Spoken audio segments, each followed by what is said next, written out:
Welcome back everyone to Best of the Month. Now, this is where a range of creators get together to discuss what they've most enjoyed playing. Now, this doesn't have to be a brand new game. Some of them are, but some are games that have just recently hit the table again, aren't that sort of cult of the new. So there's a bit of mix of everything.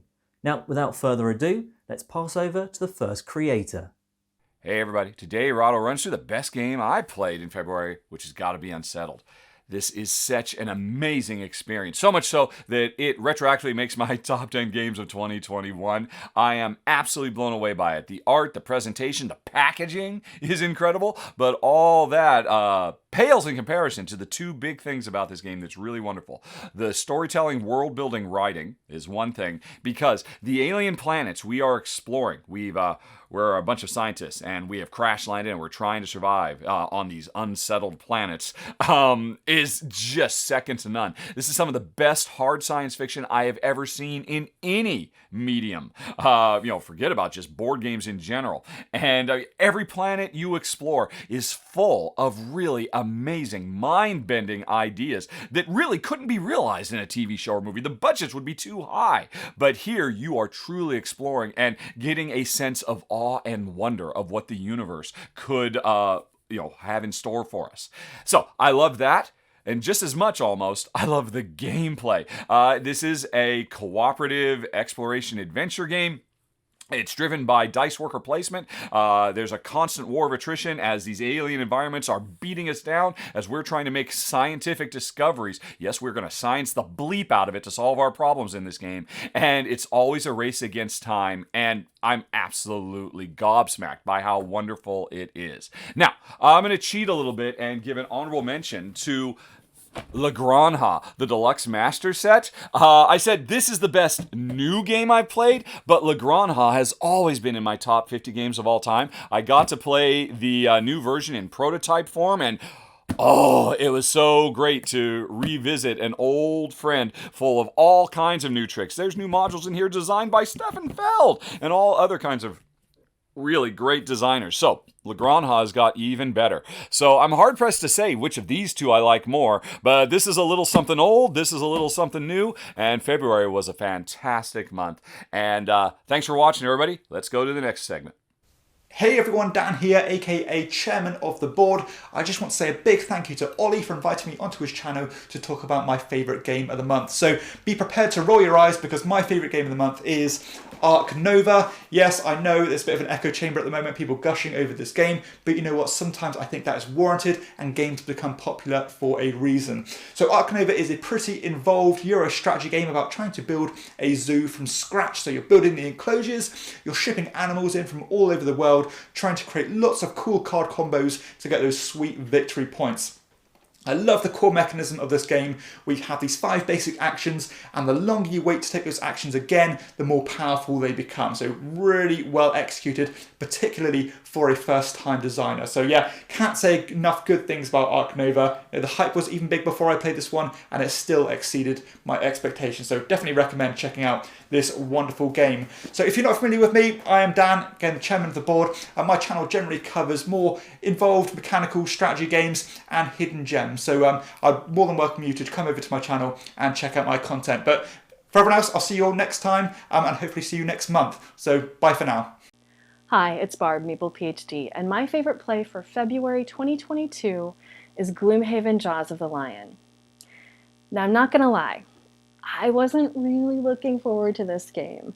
All the hype around its bigger brother kind of was a turnoff to me. It felt like it was a game that was big for big's sake, and it wasn't a theme that really grabbed me. So when my spouse was interested in trying Jaws of the Lion, I was like, well, okay, let's give it a go. I wasn't really looking forward to it, but he plays plenty of games that I'm interested in that I'm sure he doesn't care about as much. So we dove right in. And I gotta say, I'm really glad we did. I have enjoyed every play so far. I really like the mechanism of the card play in this game, where you have a hand of cards. Each has a top action and a bottom action, and you have to play 2 cards. One where you're going to play the top and one where you're going to play the bottom. And I often have like 4 tops of the cards that I want to play and no bottoms, or vice versa. And then how do I chain those together to actually have a meaningful turn and not waste one of the actions, while at the same time kind of keeping in mind what my husband's deck has, so I don't step on his toes and completely render his turn useless while advancing our story. So no spoilers here. We've just enjoyed the game. Every time we pull it out, we play through at least one campaign, if not a couple, or the same one if we fail the first time around. But yeah, I've actually been very surprised at how much I enjoy this game. So you can find me elsewhere on the internet as @MeeplePhD on Instagram and Twitter. I have my own channel, MeeplePhD, where I connect astronomy and board games. So if you like science, come check me out. Otherwise, I will see you next month. Hey everyone, how you doing? I am Clara Barker, and today I'm talking about Sleeping Gods. And for those that are wondering, I'm going to be doing a slightly longer review on my main channel, but all spoiler free, and this is spoiler free as well. So for those that don't know, Sleeping Gods is an absolute epic board game from Ryan Lockett and Red Raven Games.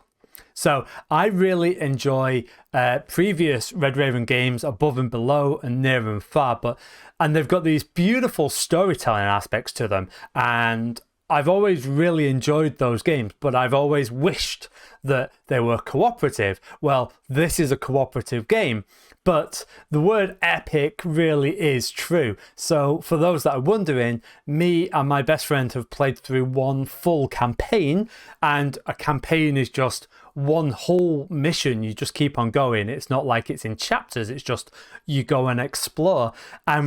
We have seen maybe a third of the maps, probably a quarter of the space. We've read less than a quarter of the stories.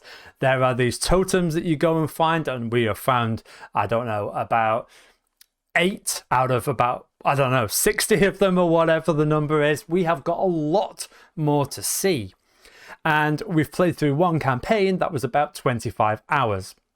So this has a lot of game. And I'll be honest, we decided to take a break before jumping into the second campaign, but if I didn't have lots of other games waiting to be played, we could have easily gone straight into the second campaign.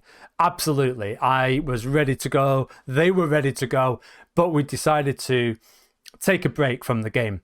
So we enjoyed it that much, and we were so excited to see what else is out there. And like I say, I'm looking forward to the next play. So we already know where we're going to go. It's great. So yeah, it's an interesting game that you and your friends are playing. You're controlling a crew, a ship's crew. You'll have some of them, and then you share the captain, and it's familiar yet slightly different to those of you that have played Now or Never or Near and Far. You might be slightly familiar with how the challenges work. It's, like I say, similar but slightly different. And it's the same with fights. Now, people have said that the fights are very difficult, and I agree, but then that's why you need to buff and you need to heal. So, you know, you can mitigate that. The cost of spending time buffing and healing is that you lose time in the campaign and you don't get to see as much. But I think that that's something that you've got to trade off. It's a really glorious game. I'm going to talk about it more elsewhere, but it's my favorite Red Raven game so far. And until next time, I'm Clara Barker. That is Sleeping Gods, and bye bye.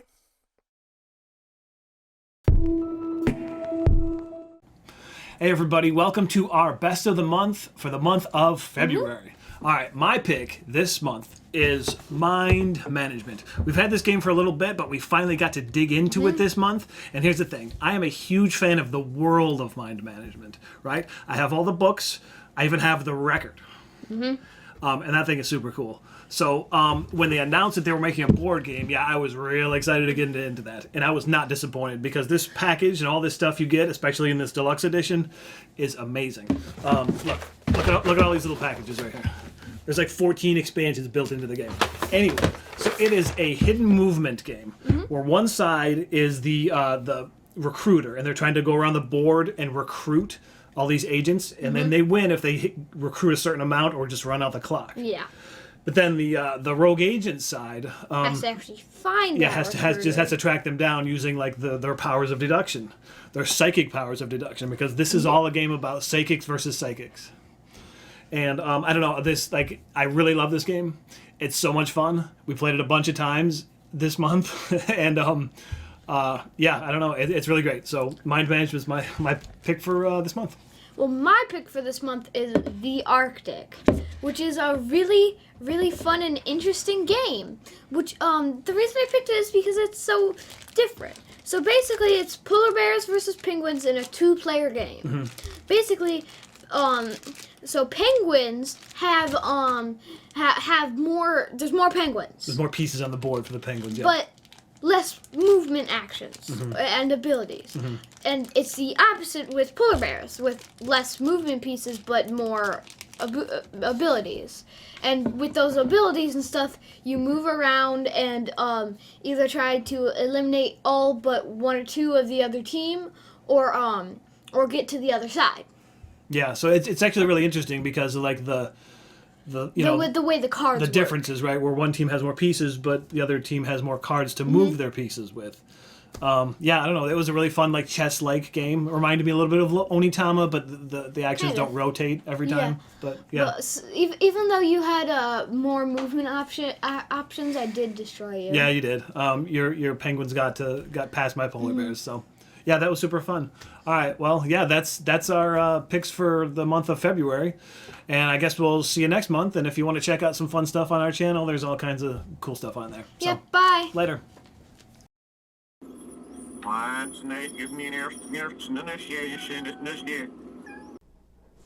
Hey friends and gamers, it's Frenchy. Thank you for having me here. Ollie, thank you for inviting me. Glad to be a part of another aspect of the community. Frenchy has played a lot of games in 2022. In fact, I just came back from a local convention here in Colorado in the United States. And I played a game that I actually acquired a couple years ago, but obviously with everything the last couple years, was not able to get it to the table. Really happy I did, because I played some tremendous games this past month, and it was very difficult for me to really come up with a clear winner. But this one really actually made it because of the experience. And it's none other than Battlestar Galactica. This is an out-of-print game from Fantasy Flight because of the IP. But it's a game in which it's one of the first games to really introduce the hidden trader mechanic. So what every player is going to do is they're going to select a leader, a character from the Battlestar Galactica universe. And then they're going to go ahead and be dealt a card, and that card's going to tell them whether they are a human, which is not a Cylon trader, or if they are a Cylon trader, and even those cards will have something that they can activate when their identity is finally revealed. The game is played where you are on the ship Galactica, and you have different spaces and different actions you can take with that ship and also the side ship. And then you're trying to go ahead and thwart away the Cylon attacks that are going and trying to continually find you. And you do that by acquiring cards, and then you will go ahead and use those cards in skill checks. And everybody contributes cards to the skill checks. The Cylon player can contribute cards to go ahead and help aid the skill check, or deter, sabotage the skill check, and these cards are given at random, so it creates a little bit of mystique. The players will continue to go, not only trying to identify who the Cylons are through play, but also avoiding the Cylon ships that will continue to come and continue to manifest. And trying to do that, they can evade the Cylon ships by going through jumps. So they will move down a certain track to allow them to jump, which means they jump through space, be able to avoid the Cylons for the time being, and then be able to give a little breathing room to do things. After they get to a point where they have 8 jumps, they have to complete 1 more, and then they will go ahead and win the game. However, the players will lose the game if they run out of any of the different 4 resources on the dials. If any one of them, population, food, water, or morale, happen to go, or fuel, excuse me, not water, population, food, morale, or fuel, get down to 0, any one of those, then the game ends automatically. So it's a race. It's a race to go ahead and find out who the Cylons are. Thwart that. A race to continue to get through jumps. It's a race for the Cylons to go ahead and undermine things and maybe get some of those dials down to 0. Halfway through the game, players are also going to receive a second card. So if you weren't the Cylon before, you may find out that you are a Cylon. And so you'll see the game evolve and change.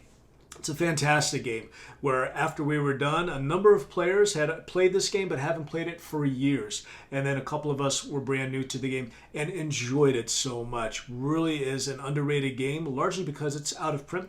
Very hard to come by, very expensive to come by. But a game that has, to me, stood the test of time.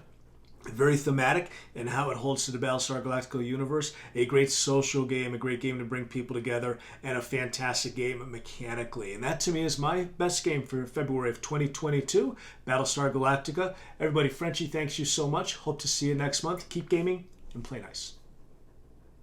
This month I managed to get a lot of games played, but one that we kept coming back to was Sobek 2 Players.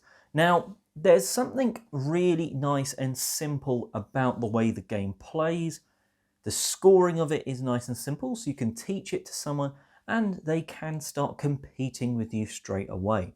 Now, I did a review of this as well as a how to play, so I won't go into extensive detail, but effectively, you've got sort of different aspects of brilliant games in here, as well as its own twist.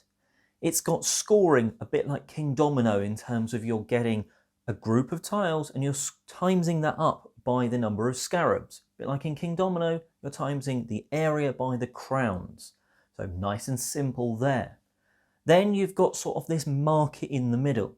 Now it's done quite differently, but it does still have the idea of gaining things from a central market, as in Jaipur, selling them and getting a bonus for doing so, as in Jaipur, but how you're doing that central market, well, that's where there's this twist. And the twist is this Ankh token, which literally is twisted to a set row, column, or diagonal. And that just means there's always something for you to think about, something for you to choose. You might want that tile, but is it worth you taking it? Is it going to line your opponent up for something really good? And that is why Sobek 2 Players has been really interesting. It's hit the table time and time again because of that, because it's just got that interestingness of thinking, okay, if I'm doing that, my opponent's going to get this. I want that though, because that's going to score me big points, and so on and so on. For 2 players, it's definitely up there in sort of the games I would easily recommend for you. Anyway, that's Sobek 2 Players. Now on with some more creators. Welcome all my kings, queens, and in-betweens to a Joker Reviews short. I'm going to be talking about my favorite game that I've played within the last month. I have a couple of choices on the table here. One, Plague Inc. Played it for the first time within the last month. It's a fun game. Maybe a review coming up on the channel soon. Doomlings. Review already up on the channel. That's a fun game. Great theme. Love the colors. Love the artwork. But my winner for the one that is my favorite game that I've played in the last month, soon to come to the channel, Exiled Legends right here. Yes, you can see in the corner, it is made by Unstable Games. Yes, that is the Unicorns people. Right here. The Exiled Legends and its expansion right here. It is a fun thematic game that does not look anything like what you would expect coming from Unstable Games. And honestly, I like that in a company. I like in a company that can branch out and kind of do different kind of art styles even beyond the ones that they are known for. In terms of this game, you are playing one of your legends and you're going to build a deck. It is a minor deck building game based on the element that you're playing with. You can choose 6 out of the 10 cards in your element, and you can set them into your deck and arrange them, 1 as a champion, 2 as supports on the field at a given moment. And once you have lost enough cards where you have some open spots, then your legend guy gets to come out. And that's going to be either this guy right here, Queen of the Night. You can have a whole bunch of them. They represent the different elements. There's also a way to play the game where you just mix the cards together, and you could do a draft where you can actually mix the different elements together. And that makes it even more fun because you never know what you're really going to come up against in that kind of a format. You can come up against any different kind of elements. And in this game, you're going to draw a card every round, and that's going to determine what element gets buffs or debuffs that round. And that can kind of make things really fun. Actually, there's not really debuffs. I guess it's just buffs. But, buffs are kind of debuffs to everybody else, aren't they?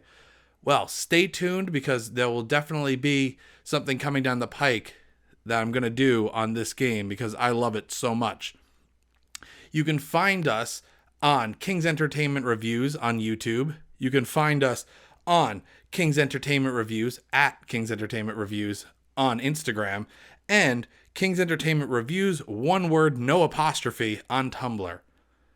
I hope to see you in the court, kings and queens. Just remember, I'm just the entertainment. Hello from Meeple Life. I'm John Poppernack. I'm Carrie. I'm Sarah. And our game of the month is Eco's First Continent. This has really been hitting our table a lot because we just added in the expansion, New Horizons. And Ecos is a 2 to 6 player game published by AEG. And it's for players 14 and up, but as Sarah can tell you, it can be enjoyed by much younger players. It was designed by John D. Clare, who also did Space Base. In Eco's First Continent, players are creating a continent. You'll be placing tiles. They can be grassland, water, or desert tiles, and also features such as mountain, trees, and animals. The game, with the simultaneous play, one player, the harbinger for that round, will be pulling element tokens out of a bag.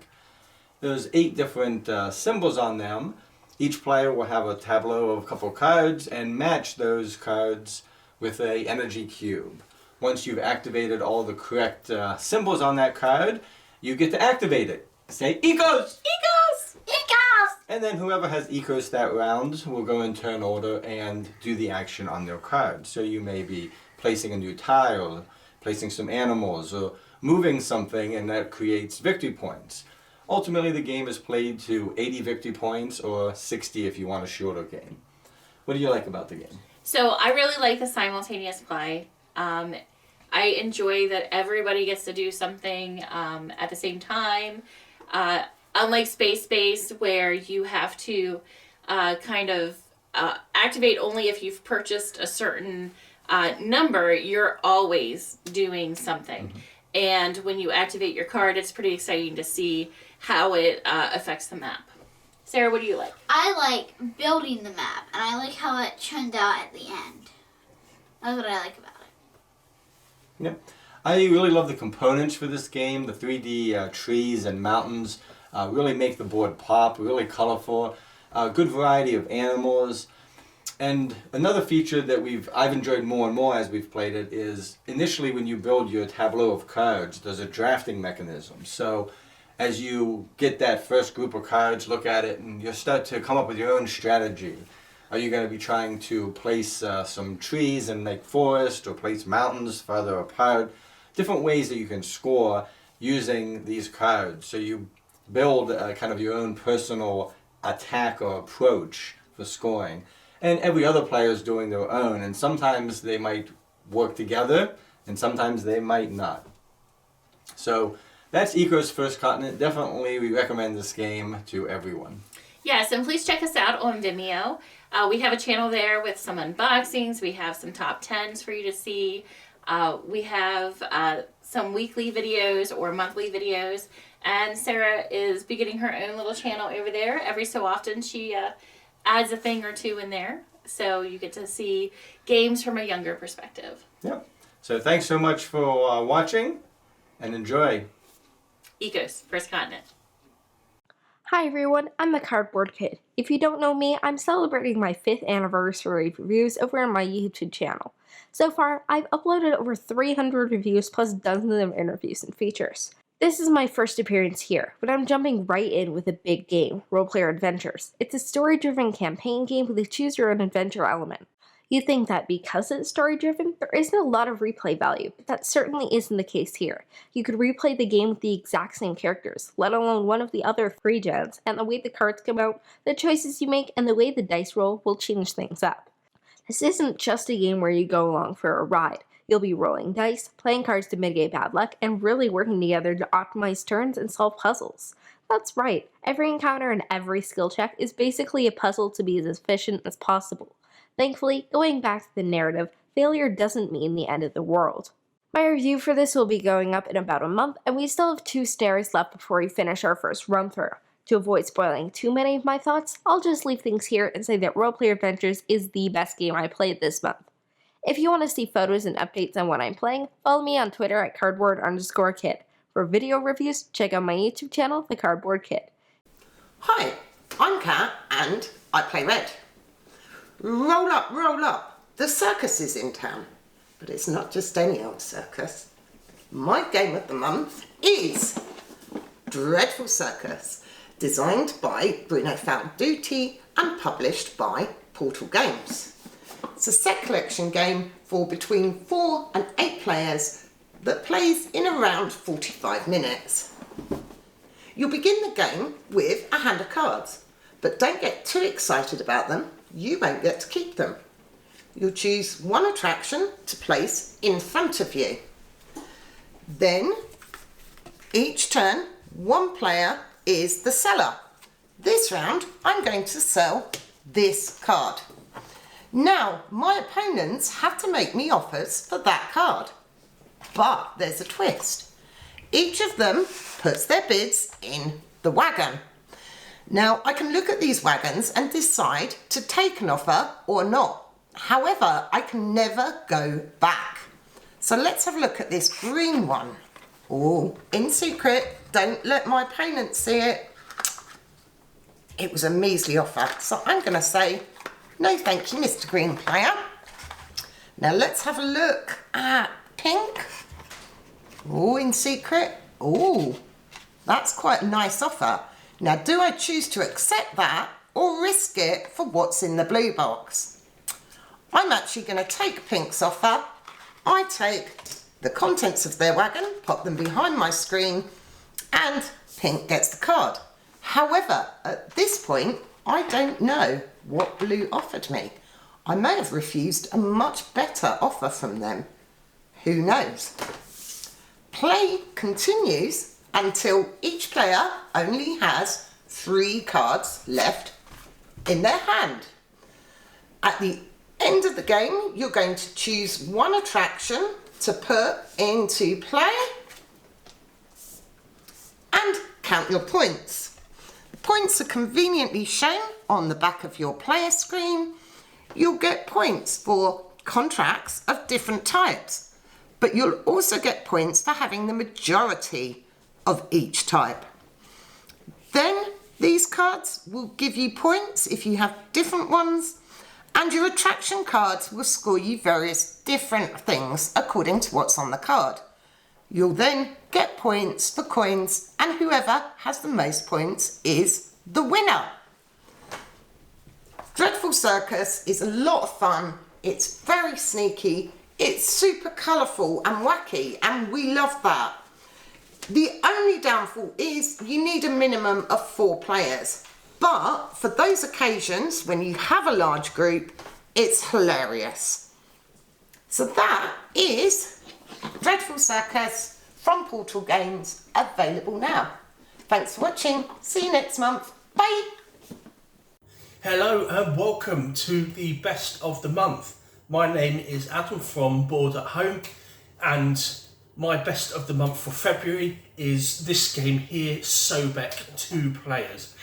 It's actually an upcoming game, so it isn't out for general release yet, but I was fortunate enough to be able to get an advanced copy through my distributor, and the whole month I've just been playing this with all my customers.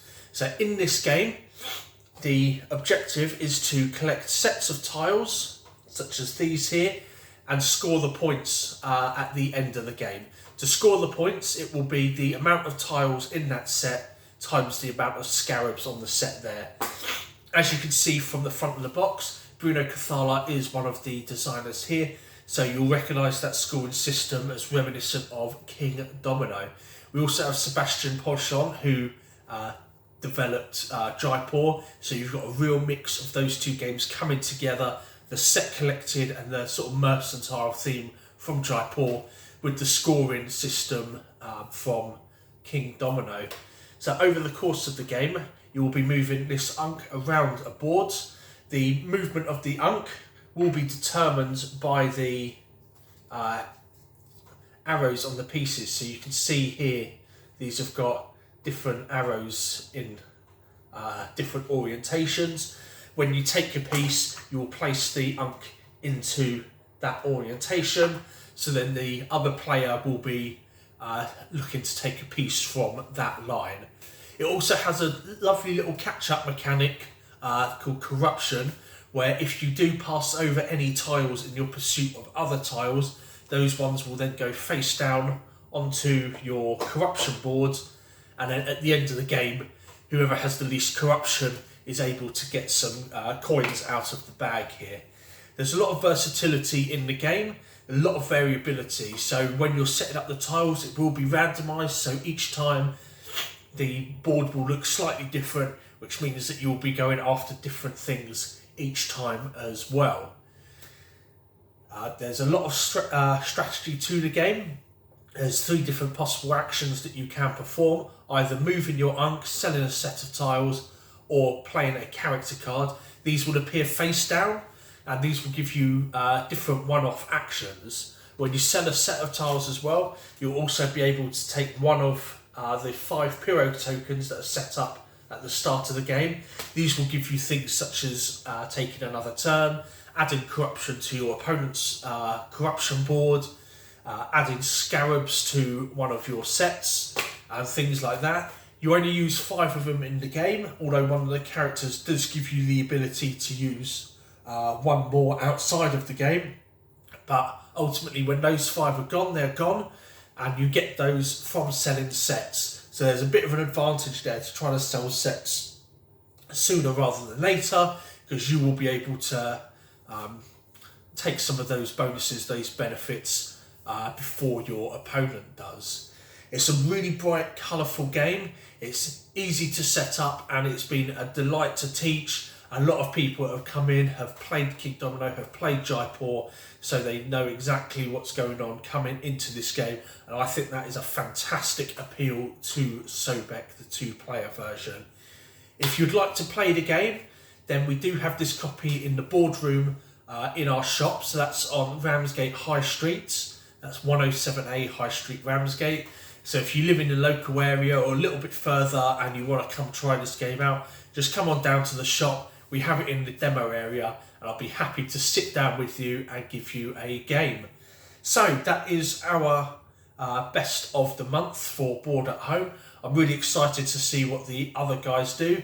I hope that you guys have been playing lots of board games as well, and I look forward as well to the best of the month for March, because we've got loads of stuff coming up for March as well. That's it for now, guys. I hope you enjoyed, and we'll see you in the boardroom. Hello there, wonderful humans. Anthony here from BoardGameDads, joining Oliver East once again. Thank you, Oliver, for the best of the month, this time for February 2022. This one was an easy choice for me. It is a Kickstarter game that I was looking forward to getting more than any other Kickstarter that I've ever backed, and that is Three Sisters from Ben Pinchback, Matt Riddle, quickly becoming one of my favorite design teams for sure. This one is a follow-up to Fleet, the dice game, which I immensely enjoy. Really took the roll and write genre to a new level with this double sheet and big sheets with so many choices of places to mark off on your rolling. There was a drafting element in that game, Fleet the dice game. In Three Sisters, there's another sort of extra element to it with a rondelle. So when you choose your dice for your turn, you're actually choosing to do what's on the pip number and also the space that those dice are on. Basically, you're going to be watering different parts of the garden here, trying to grow all kinds of crops, and also a little bit of flowering in the bottom here with perennials that give you some other special abilities and things like that. And then there's a whole nother sheet here with shed activities and an apiary and different fruit orchards. This really ramped up the decision-making process to 10 from Fleet the Dice game. I love this game so much. I've played it a couple times on my channel over on BoardGameDads. You can check that out as well. And really looking forward to the next iteration of this from these gentlemen, which is their Motor City game. So they're based in Detroit, Motor City Gameworks, their small publishing company. And the next roll and write, double sheet roll and write, is going to be all about car manufacturing. I think whatever the theme is on this, if these guys keep making these, they're an automatic buy for me. I love the decision making. I love the combo possibilities, which are even tenfold in Three Sisters, because there's a lot more stuff that you can do, especially with the shed part, that is going to affect other parts of the game that you're doing. I love Three Sisters. Can't wait to see what's coming up next with this Motor City stuff. And that is my best game of the month. Thank you, Oliver East, for including me again. And thank you, all the contributors, for taking some time to check out other people's stuff. Love it. I'll see you guys next time. Bye-bye. Hey buddies, welcome to Amass Games. My name is Simon. Today I'm doing a collaboration on my best of the month with Don't Be Bored. Thank you, Ollie. And this is around my favourite game I've been playing in the month of February 2022. Now, there have been many games I've played. I've played over 42 games already in 2022 in the month of February. And every month I tend to play around that sort of number. Yes, I'm known as Vorspieler, which is much player over in Germany, amongst other nations, such as being called the Serious Gamer. I'll talk to you more about the channel in a second, but let's just talk about this game in particular. It's a game I first actually played as a 2. It's a 2-player game, but you can play it solo. Here it is. You can see obviously a picture here as well. This particular game, 1565, St. Elmo's Pay. It's a game set in Malta, whereby you're playing certain cards. It's an historic battle system game, whereby I was very attracted to the art. It won a silver for the best board game art for the particular year it came out. And rather nice cards with rather cool artwork over here. And what you're looking to do is ultimately destroy your opponent's win condition, which can vary. They can include destroying the other person's leader, taking control of the settlements, these battalion places, which include St. Elmo over here, as you can see, with a certain health point requirement once you've met certain conditions. Okay, you can vary those conditions as well. As I mentioned, this is the first month that I've tried playing it solo. Yes, there's a few more games I've played solo, such as Terraforming Mars. It's not the main way I play, but I'm very curious around it. So I'm looking into it, looking to see if there's not just a beat your own score, which, to be honest, I definitely don't mind. And I have got a playlist, of course, on my channel, Amass Games, where you can find out more solo playthroughs and discover more of what you're after. In this particular instance, what I like about it is the fact that you can alternate the resource cost when you have someone come out and play various cards, which ramps up and ramps up as the game progresses. You get stronger, your opponent gets stronger. A very nice concept in board games. Has that peril, which I very much enjoy. Very similar to, obviously, cooperative games. And I think it works very strongly. It's something I highly recommend, and it's definitely something that's coming to the channel. If you haven't seen it already, you can find it. Obviously, search or Google, literally, Amass Games, and you'll find 1565 and that solo playthrough, which at time of recording has not been recorded yet. Yes, you can see how to set up, play, and review, and hopefully you'll see some links through in the descriptions to actually discover that. In addition, of course, to that solo playthrough, so you can fully understand and experience exactly what I'm talking about. Aside from that, I do have some other stuff to talk to you about. So, of course, if you're not familiar with the fact that there are abstract strategy games you can see, so there may be that one. There's Hive, so BGA with Board Game Arena, most watched video for this one, most thumbed up, about 65 videos most thumbed up. Also some games coming to the channel soon, some Kickstarter games. Also accessories, so there's various things in here, various dice towers. More games which are coming, which of course are games which are coming to Kickstarter. Favourite game of last year? Possibly World of Warcraft. This is the what I call Pandemic World of Warcraft. Also Solo Ball. I've done a video for that solo. Up to the 5-player game. I've played all the different characters, all the different difficulty levels. As well as that, there's also collector's edition games. So we've got here Mini Express. I do like to leave the covers on them. If you're interested in manufacturers, then I've got obviously information here which we can go into. Let me know in the comments, of course. Let me know in the descriptions. And also, if you want to check out other stuff, there's various legacy games which I like to do. In this case, this is Pandemic Legacy Season 2. It's definitely not the most popular for most people. People find it very hard. I like it because it's the most variable. Aside from that, there are out-of-print games and games which actually have won the Spiel des Jahres, of which I've played numerous and own many of them as well. So there we go. That has been it. The game of the month for February 2022. What are your thoughts? Let me know in the description. You can follow links through to Instagram, over 2,200 photographs at Amass Games. Various ways you can support the channel via Patreon. And of course, check out those descriptions. Please share, like, let me know in your comments, and let me know what your thoughts are for the month of March 2022. Speak to you again soon, and Ollie and I will be doing actually a discussion on the best of the month. I look forward to bringing that to alternating channels. Speak to you then. Bye for now. Yes, me again, because I'm going to cheat a little bit and go for another game of the month. One that is an older game, came out last year, maybe the year before, so one new, one old, and this is Spicy. This is a really small bluffing card game. There are effectively 3 suits: pepper, chili and wasabi, and numbers of 1 to 10. Now you're going to be playing them, and you're going to start a suit off, someone's going to say it, they're going to play a number 1 to 3. Well, at least they're going to tell you they're playing a number 1 to 3, and then everyone around the table has to follow the suit and be higher. They can pass and draw a card. You're never wanting to, because you're wanting to get rid of all your cards. And that's where you have to start bluffing. You don't maybe have any chilies in your hand, but it's chilies, so you put a card down, face down. No one knows that you're lying, but you're going to tell them it's a chili and a certain number. The twist with spicy is that when you think someone's wrong, instead of just calling them out, you have to call them out and say whether they're lying about the flavour, the suit effectively, or whether they're lying about the number. Now this creates some amazing times. There was a game that I played in the past week where someone called me correctly that I was lying about what I'd played, I think 4 times in a row. But they chose the wrong one. Every time I played the right number but wrong suit, they said it was the suit. Every time I played the wrong suit but the right number, they said the number. And, you know, it just creates that sort of extra level of just, you're not quite sure, you can bluff, you want to bluff. And then you get the classic stuff, like someone in the game's 10 of wasabi must have come up about 5-6 times in one round. Now there's probably only 5-6 of them in the entire deck.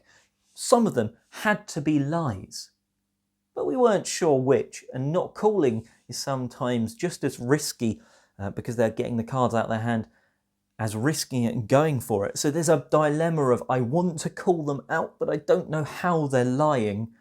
That just makes spicy a lot of fun. If you're not liking bluffing games, it's probably not for you, but it's really fun, fast, and bluff crazy.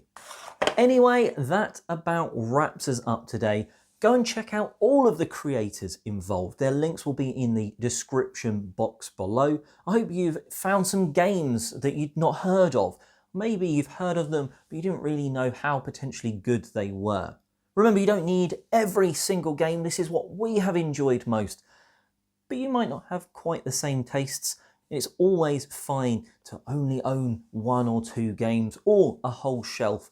That's completely up to you. Anyway, until next time, have a great month gaming, and I'm Oliver East, signing out.